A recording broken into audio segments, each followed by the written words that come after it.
asistență dată.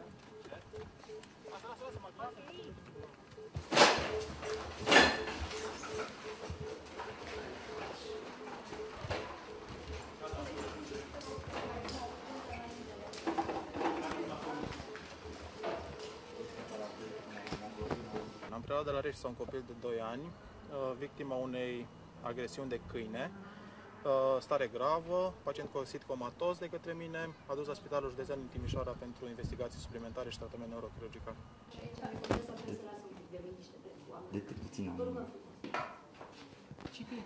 În urgența Spitalului Județean a fost adus un minor prezentând un traumatism cranian după o mușcătură de animal câine. În momentul acesta este ventilat mecanic, nu pot să vă dau alte date suplimentare, în momentul ăsta este stabilizat.